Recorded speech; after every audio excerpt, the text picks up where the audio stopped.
반갑습니다. 오늘은 동포은혜에 대해서 함께 나누고자 합니다. 제가 어렸을 때는 우물물이 있었습니다. 그래서 이렇게 두레박을 해가지고 물을 먹었던 기억이 있습니다. 우물물, 혹시 우물물 온도가 몇 도인지 아십니까?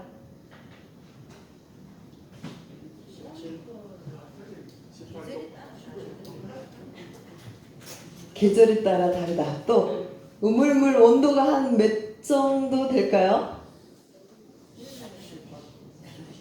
우물물을 여름에 마시면 어떠해요? 시원하고 겨울에 마시면 따뜻해요. 그러면 우물물 온도는 몇 도 정도 될까요? 22도. 22도 근접합니다. 5도 안에 왔다 갔다 합니다. 22도. 또 몇 도 정도 될까요? 네? 18도 맞습니다. 박수 한번 보내주세요. 조금은 차이가 되겠지만요. 18도라고 합니다. 자, 우물물은 조금 깊게 있잖아요. 깊게 있기 때문에 아무리 지금 온도가 한 30도, 여름에 30도 된다고 하더라도 18도 있기 때문에 물이 그때는 시원하게 느껴지고, 겨울에는 영하로 내려가니까 18도 물을 마시면 어때요? 따뜻하게 느껴지는 거죠. 그래서 우물물은 깊이가 있기 때문에 외부 영향을 그렇게 많이 받지 않는다, 이렇게 볼 수 있죠. 그렇다면 우리 내면의 온도는 몇 도 정도 될까요? 주변의 온도가 30도, 40도 막 올라가는데 내면의 온도는 몇 도 정도 될까요? 18도. 예, 눈치를 금방 챈 거죠. 0도인 사람도 있겠고, 어쨌든 이 의미는 내 내면의 온도가 저기 자성에 딱 자리하고 있으면 아무리 바깥 온도가 올라가고 정말 열이 받쳐서 100도까지 올라간다 하더라도 이 자성에서 조절할 수 있는 그 힘이 내 안에 있다, 이렇게 볼 수 있겠죠. 그 파도도 마찬가지잖아요. 아무리 바람이 많이 불어도 파도가 친다 하더라도 저 깊게 그 바다 깊은 그 심연에는 그대로 여해한 그런 모습을 우리는 잘 알 수 있습니다. 그래서 각자 내면의 온도는 우리 100여 명 우리 교도님 아마 온도 차이가 다 나리라 그렇게 생각이 들어집니다. 그렇다면 나와 나 사이, 자, 자기 자신과 자기 자신 요즘 사이가 좋습니까? 네, 좋다고 저기 느껴지는 것 같아요. 그런데 때로는 또 갈등의 요소들이 있죠. 나와 나 사이에도 소통이 잘 되지 않고, 어쩌면 이 머리에서 가슴까지 여기 나 자신의 이 부분이 가깝다면 너무 가까운데 멀다면 너무나 먼 그런 시간이 될 수가 있겠죠. 그렇다면 나와 나 사이에 갈등이 일어날 때 과연 보통 사람들은 어떻게 할까라고 하는 것입니다. 거의 하루에 24시간에도 사이가 좋다가도 금방 뭐 언짢다든지 불편해지면 나 사이가 소통이 안 되는 경우도 참 있잖아요. 그럴 때마다 각자 나름대로 방법이 다 있겠지만, 자, 혼자만의 시간도 필요하겠고 또 휴식의 시간도 필요하겠고, 그리고 저는 살다 보니까 스스로가 자기 자신에게 위로도 하고 격려도 하는 이런 부분들이 굉장히 중요한 것 같아요. 예컨대 자기 자신에게 이 정도도 괜찮아, 그리고 오늘 참 수고했어. 누가 누구한테 합니까? 예, 한번 오른손 들어보세요. 자기 자신한테 오늘 여기까지 오시느라고 너무너무 수고하셨어요. 정말 수고했다. 괜찮아. 이 정도면 괜찮아. 그리고 지금 이 순간 딱 좋다. 누가 누구한테 합니까? 내가 나한테, 사실은 가장 가까운 내가 나한테 위로도 하고 격려도 하고 감사도 하고 스스로에게 감동도 받고, 이렇게 하게 되면 너무너무 누구한테 기대할 게 없잖아요. 그죠? 근데 어떻게 보면 자기 자신한테 때로는 굉장히 인색한 부분들이 많이 있는 것 같아요. 그래요. 조금만 잘하면 야 대단하구나. 정말 잘했다. 괜찮아. 이 정도면 괜찮아. 그러면서 자기 스스로에게 위로하고 격려하는 그리고 혼자만의 그런 시간들을 통해서 자신과 자신이 만나는 그런 깊게 만나는 그런 시간들이 필요하리라 이렇게 생각이 들어집니다. 그렇다면 나와 너 사이의 관계는 요즘 어떤가? 라고 하는 것입니다. 여기서 너라고 하는 것은 대명사니까 전체를 대상으로 볼 수도 있겠습니다. 자녀와의 관계도 되겠고 남편 관계도 되겠고 친구 관계도 되겠고요. 나의 주변에 있는 사람과의 관계는 어떠한가? 플러스입니까? 마이너스입니까? 플러스? 네, 플러스가 많겠죠. 그러나 또 살다 보면 나와 너 사이에 갈등이 생길 경우들이 종종 일어나죠. 자, 이럴 때 우리는 어떻게 할까? 어떻게 해야 됩니까?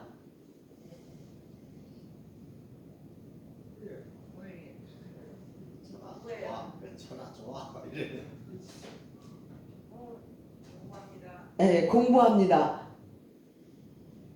자, 알아차리겠죠. 알아차리는 공부. 아, 지금 현재 갈등이 일어나구나 하고 알아차리는데 또 더 그 마음을 깊게 바라보시면서 여유롭게 그 마음과 만나는 시간을 가짐과 동시에 또 우리가 이제 마음 대조 공부가 있잖아요. 원래 나와 너가 있었습니까? 원래 있었습니까? 정말입니까? 있는 자리에서 분명히 있는데 그 근원자리에는 원래는 나다 너다라고 원래는 없는데 경계에 따라서 잠시 그죠? 묘하게 나와 너가 있고 다 이제 묘하게 다 이렇게 나타나는 것이죠. 그러나 나타나기 전에는 어떻다고요? 나와 너는 원래 없었다. 이거 확실합니까? 네, 이걸 염두에 꼭 잊지 마시고 마음 대조, 근원적인 마음 대조는 원래 나다 너다 없는데 오늘 이 시간에는 묘하게 있어지는 너의 부분에 대해서 대중사님께서는 법신불 사은으로 말씀을 해주셨어요. 경계에 따라 묘하게 나타나는데 그 나타나는 우주 만물의 모든 형상을 네 가지로 이렇게 모든 사람들이 이해하기 좋게 저희들에게 밝혀주셨죠. 천지부모 동포 법률인데 그 너를 오늘은 집중적으로 동포에 대한 부분을 한번 같이 공유를 하도록 하겠습니다. 그런데 사실은 이 천지부모 동포 법률의 너라고 하는 이 부분도 너도 원래 없었다고 했잖아요. 그죠? 없는데 경계에 따라서 이렇게 묘하게 세상이 다 형형색색으로 나타나기 때문에 우리는 근원적으로 천지부모 동포 법률을 보기 전에 이미 나도 없고 너도 없는 그 자리를 떠나지 않고 그 마음에서 이 사안을 바라볼 수 있는 그러한 해안이 우리에게 필요하지 않을까 생각이 들어집니다. 근데 대중사님께서는 이렇게 너라고 하는 형형색색으로 나타나는 이 너를 사안으로 말씀해 주시고 이걸 또 부모 학렬과 형제 학렬로 이렇게 나눠 주셨습니다. 자, 부모 학렬은 천지와 부모예요. 그래서 우리가 기도를 할 때 어떻게 하죠? 천지, 하감지, 부모, 하감지. 그래서 천지와 부모는 하감, 그냥 위에서 내려주시는 거예요. 내려주시면 우리는 어떻게 하면 됩니까? 받을 준비만 하면 돼요. 너무너무 대중사님께서는 어떻게 이렇게 표현하셨을까? 천지에 가면 저희들이 해야 할 일은 뭐냐면 그냥 받을 준비만 하면 산에 가면 다 주십니다. 주실 준비가 다 되어 있어요. 그런데 우리가 받을 준비 안 하고 가면 어떻게 됩니까? 다 흘러가요. 다. 그릇이 없으니까 주려고 해도 받아갈 수가 없는 거예요. 공기도 마찬가지잖아요. 다 줄 준비가 되어 있어요. 받을 준비만 있으면 하감주의. 받을 준비만 하면 다 주는 부분이 부모 학렬이다. 부모도 마찬가지잖아요. 어떤 자녀만 잘 주고 싶습니까? 아니잖아요. 부모 마음은 다 잘 주고 싶어요. 그런데 자녀 입장에 대해서는 무조건 부모가 주시는 부분들을 받을 준비만 되어 있으면 온통 다 받을 수 있는 그런 기회가 된다라고 하는 이 비밀입니다. 그런데 오늘 이 동포는 뭡니까? 동포 응감주의. 응감이 뭡니까? 동포도 똑같이 이렇게 받을 준비만 하고 있으면 어떻게 돼? 동포가 줍니까?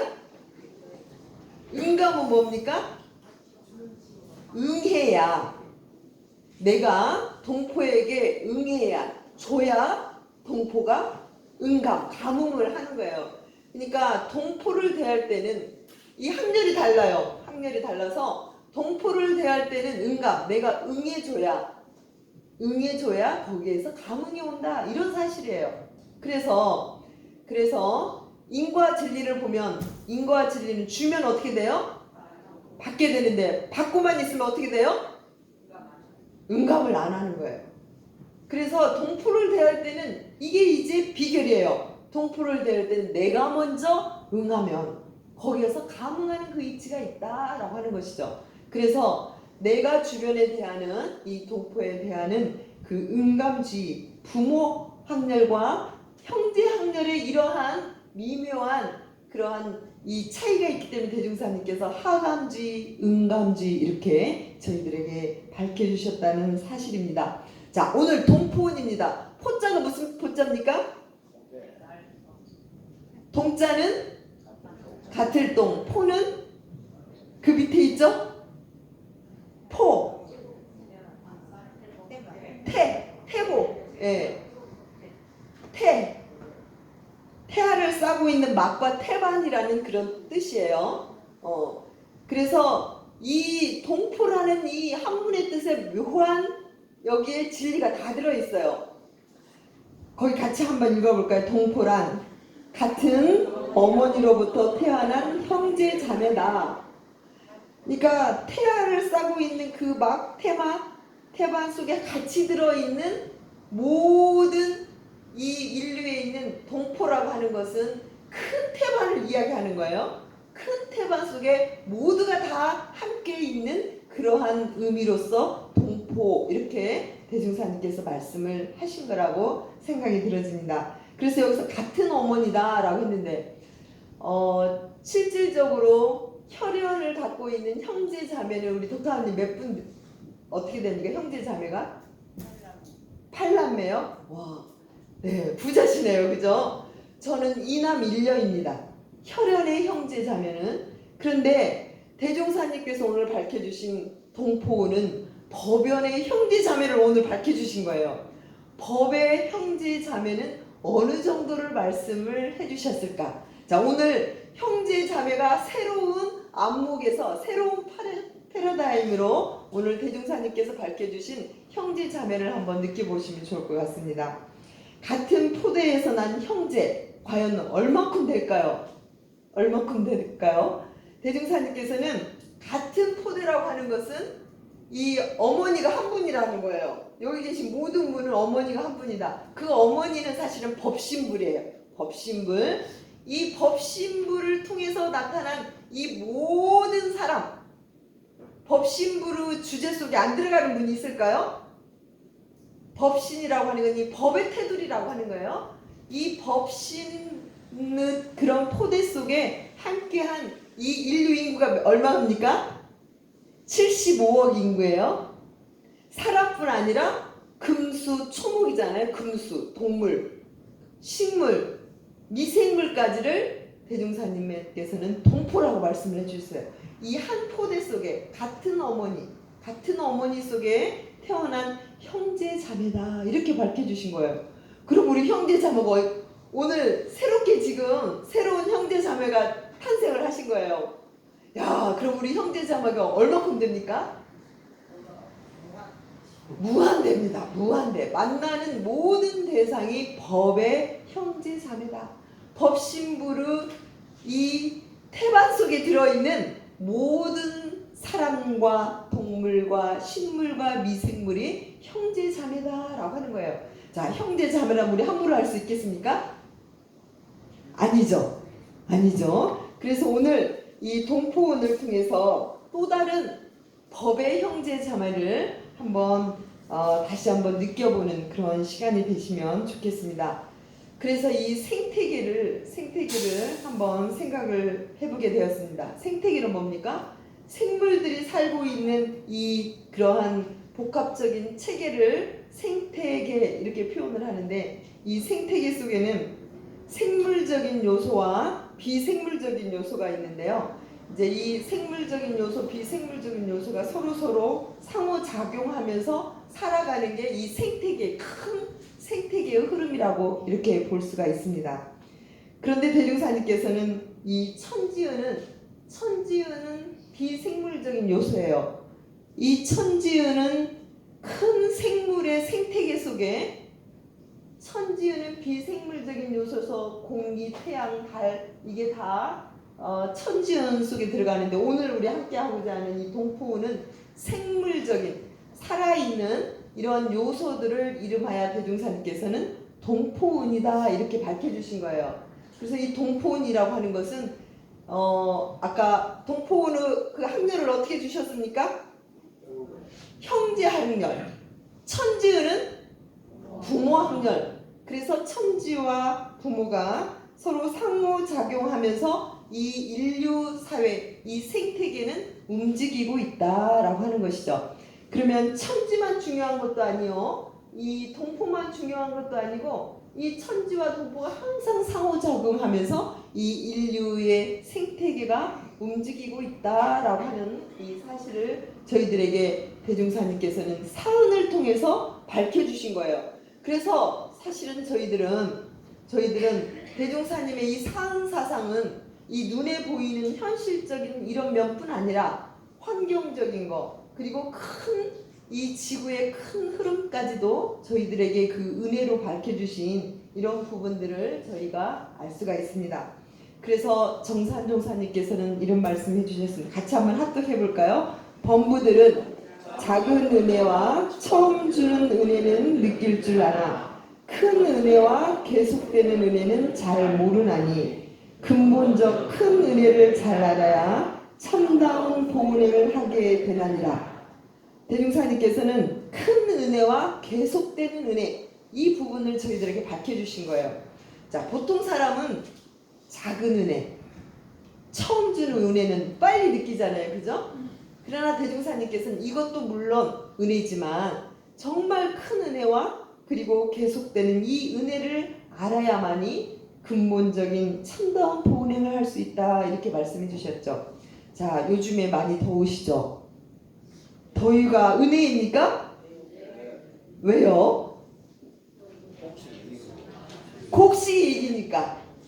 사람에게는 더위가 불편하고 짜증나는 그런 부분이 될 수 있겠지만, 이것은 어떻게 보면 근본적인 은혜의 차원에서 본다면 이 인류에 있는 식물들이, 아까 식물이 뭐라 했습니까? 동포은이잖아요.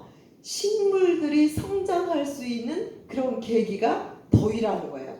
더워야 식물이 자랄 수 있기 때문에, 그런 의미에서 본다면, 동포라는 큰 의미에서 본다면 이 더위야말로 엄청난 근본적인 은혜이다 라고 볼 수 있겠죠.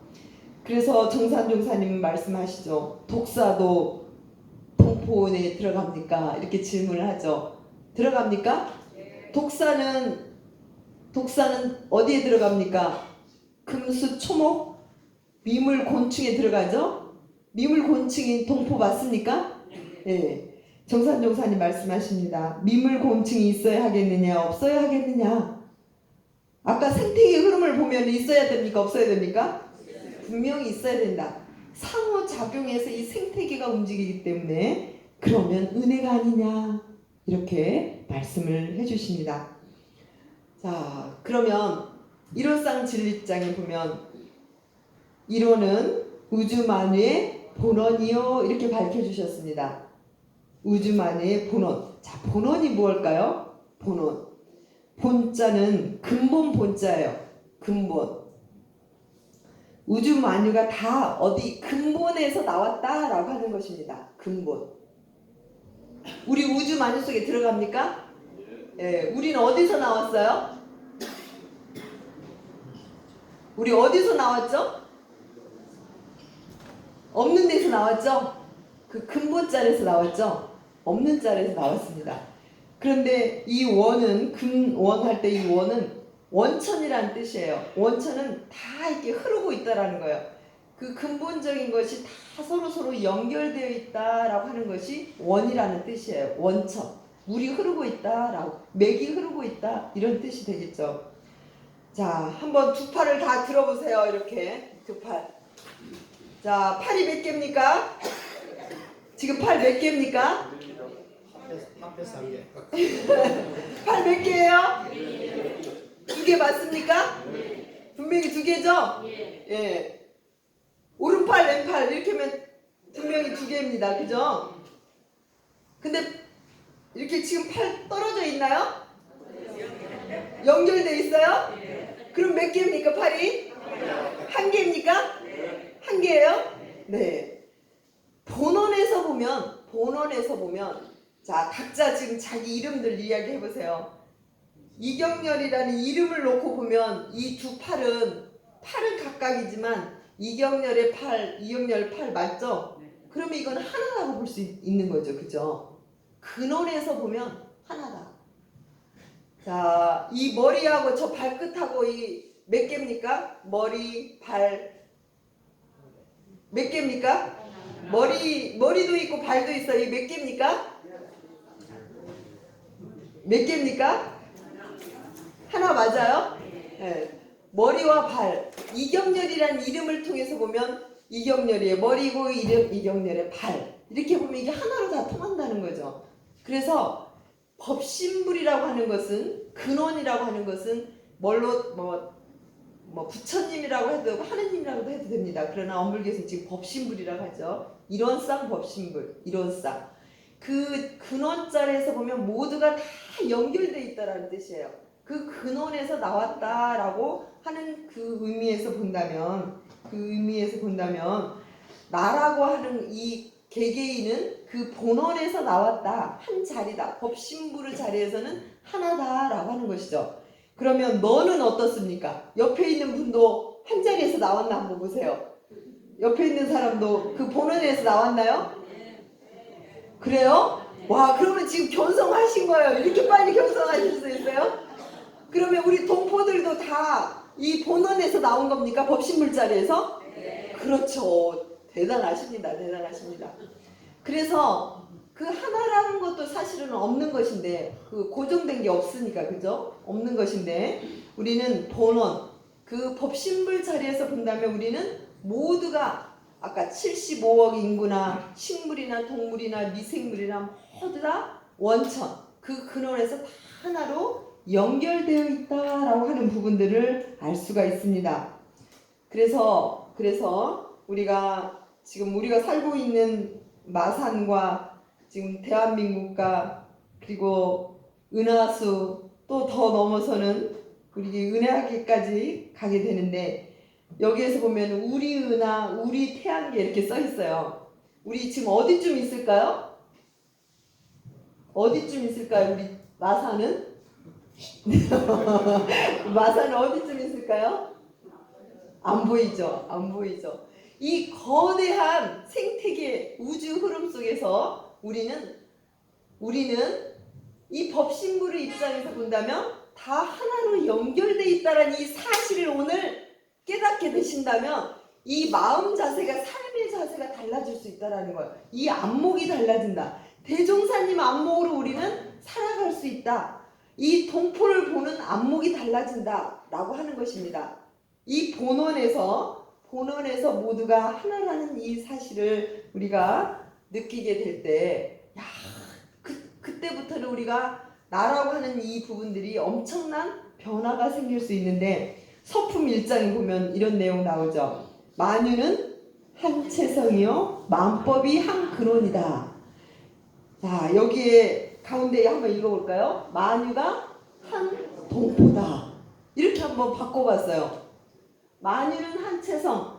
이 우주 만유는 한 몸이라는 뜻이에요. 한 몸. 어떤 차원에서? 법신불의 입장에서 본다면, 부처님의 입장에서 본다면, 하느님의 입장에서 보면 모두가 다 형제 자매 맞죠? 부처님, 진리 부처님의 입장에서 본다면 모두가 다 형제 자매 맞죠? 동포 맞죠? 그런 의미에서 본다면 이 만유는 한 동포라는 뜻이에요. 맞습니까? 네. 이것만 깨달으면 오늘 견성하신 거예요. 견성하신 거예요. 정말 이 세상을 바라볼 때, 만유를 바라볼 때, 식물, 동물, 미생물, 사람, 이걸 바라볼 때, 이 동포를 바라볼 때, 이 만유가 다 한 체성이요, 한 동포구나. 이 사실을 알게 되면 우리는 모두가 한 형제의 법의 형제로 우리는 마주할 수 있지 않을까 생각이 들어집니다. 바로 이 동포 전체는 법신불, 이 한 근원에서 모두가 이렇게 묘하게 각각 형형색색으로 모습을 달리하고 있다라고 볼 수 있겠습니다. 그래서 이 동포님은 법신불의 화신이요 본원에서는 하나이다. 이 사실이 오늘 확연하게 마음에 와 닿으면 그러면 나는 동포님을 어떻게 대할까? 이거에 대한 답이 나오게 됩니다. 자, 오늘 옆에 분 보세요. 이 법신불을 화신불로 보이시는 거 한번 보세요. 법신불님이시여 법신불의 화신으로 보시고, 야, 우리는 본원에서 하나이구나. 하나로 통하는 이 마음으로. 자, 근데 하나인데 대종사님께서는 또다시 형형색색으로 묘하게 나타나는 소자리를 또 저희들에게 밝혀주셨죠. 그 소자리로 나타나는 그러한 관계를 대종사님께서는 권능불이요 은혜불로 저희들에게 말씀을 해주시고 계십니다. 금수초목이 저희들에게 죄와 복을 줍니까? 엄청나게 주죠. 금수초목이 저희들에게 은혜를 줍니까? 엄청나게 주죠. 멀리 갈 게 없습니다. 옆 사람 다시 보세요. 이분이 죄와 복을 줍니까? 권능이 있습니까? 권능이 있죠. 그죠? 눈 한번 싹 긁혀보세요. 그리고 밝은 미소 한번 보내보세요. 옆 사람에게. 이 세상에서 제일 멋진 미소를 한번 보내보세요. 와, 삶을 돈도 주시려고 했네요. 정말 가장 가까이 있는 이분이 바로 나에게 죄와 복을 줄 수 있고 은혜를 줄 수 있는, 그렇죠? 직장 상하관계에서 엄청난 죄와 복을 주는 권능이 그 안에 있다라고 하는 그런 부분들을 저희들에게 밝혀주십니다. 또한 요즘은 뭡니까? 미생물이 엄청난 죄와 복을 75억 인구를 꼼짝 못하게 하는 이러한 축복을 저희들에게 주고 있습니다. 그래서 이 나타난 자리를 보면 분명히 본원자리에서는 하나이지만 우리 모두에게 그때그때 내가 어떻게 행동을 하느냐에 따라서 엄청난 죄도 주고 엄청난 복도 주는 제복을 실제 주재하는 이 권능불이요 은혜불이기 때문에 나는 한 분 한 분에게 어떻게 보은하고 불공을 해야 될지 그분에게 맞춤 불공을 해야 하는 거예요. 그죠? 네, 그게 이제 오늘 이 은혜에 대한 부분들이 될 수 있겠습니다.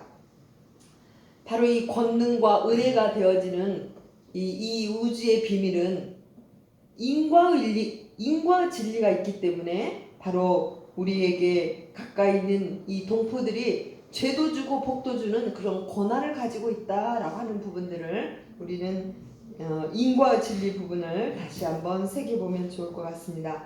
그래서 신앙문에 들어가는 진리의 비밀번호가 뭐라 그랬죠? 예, 인과 보응이에요. 그래서 사는 신앙을 우리가 대할 때 잊어서는 안 되는 비밀번호는 항상 생각해야 될 부분이 인과의 진리가 지금 이 순간도 CCTV로 계속 돌아가고 있다라는 이 사실. 그렇기 때문에 우리는 이 이 법신불이 권능불이요 은혜불임은 우리가 확인해 볼 수 있다라는 것이죠. 그래서 이 대중사님께서는 동포 피누 강령에 이렇게 말씀을 해주시고 계십니다. 사람도 없고 금수도 없고 초목도 없는 곳에서 나 혼자 살 수 있을 것인가? 생각해보라 그랬어요. 생각해보면 어떻습니까? 살 수 있습니까? 정말 혼자 살 수 있어요? 없죠. 그렇기 때문에 은혜가 아닌가 이런 말씀을 해주시고 계십니다. 없어서 살 수 없는 관계라면 이게 바로 생명의 관계이기 때문에 은혜의 관계다라는 말씀입니다. 여기 가운데 들어갈 내용이 뭐가 있을까요? 이 세상은 뭡니까? 자리이타. 동포원 하면은 자리이타의 도를 대중사님께서는 핵심적으로 밝혀주셨습니다. 자, 우리는 75억 인구 또한 금수초목으로부터 많은 은혜를 받고 있는데 그 은혜의 도를 말씀해 주셨는데 그 도의 핵심이 자리이타다라고 하는 것입니다. 자, 이 자리이타 한문으로 보면 나도 이롭고 타인도 이롭고 라고 하는 것인데, 자, 이 자리이타가 동포 은혜에서는 핵심적인 내용이 되겠습니다. 자, 자리이타를 보면 비밀은 여기 있어요. 뭐가 먼저 나와요? 너도 이롭고 나도 이롭고. 보통 사람은 어떻습니까? 내가 이롭고 그 다음 너도, 내가 이로운 다음에 좀 남으면 너도 이롭고, 이렇게 표준을 갖기 쉬운데 대종사님께서 이 자리이타의 비결은 너도 이롭고 그러니까 상대를 생각을 먼저 하는 거예요. 너도 이롭고 나도 이로운 이러한 도를 행하게 될 때 우리는 여기에서 이 사은으로부터 무한한 은혜를 받을 수 있다. 아까 부모 학렬이 아니고 형제 학렬은 어떻게 하라는 거죠? 응감. 누가 먼저 응해야 됩니까? 내가 먼저. 이게 비결이에요. 동포를 대할 때 자리이타인데 서로 성공하고 서로 윈윈하고 서로 이익을 갖는데, 형제 학렬은 누구 먼저요? 타인에게 먼저 응해주라는 거예요. 타인을 먼저 이익을 주게 되면, 먼저 밀어주면 그 다음에 오는 이치가 뭐예요? 인과 이치니까 자연적으로 나에게 온다. 사업을 잘하는 사람의 비결은 누구 먼저 딱 던지겠습니까? 남을 잘되게 먼저 딱 던져주면 오는 이치가, 그게 이제 시간에 따라서는 좀 다르겠지만 이런 이치가 있다라고 하는 것이죠. 저희 교도님 중에 한 분이 서울 모 대학의 교수님이신데요. 그 교수님은 자기가 함께 있는 그 교수하고 항상 라이벌이 되어가지고 항상 불편한 관계였답니다. 근데 그 교도 되시는 분이 이제 프로젝트가 하나 오게 되어서 그 프로젝트를 이때가 기회다 싶어서 그 프로젝트를 모든 사람은 누가 갖고 싶어 합니까? 내가 갖고 싶어 하는데, 이때가 기회다 해서 그 교수님에게 딱 밀어줬대요. 그랬더니 그 뒤부터는 이제 그렇게 서로 불편하고 그랬던 관계가 싹 변화되면서 내가 먼저 밀어주니까 그 다음에 이제 이 교수님 태도가 정말 바뀌기 시작을 했다는 거예요. 이게 바로 자리이타의 핵심적인 부분이 아닐까 생각이 들어집니다. 먼저 내가 응해줄 때 오는 이치, 이게 자리이타의 비결이 아닐까. 그래서 대종사님께서는 이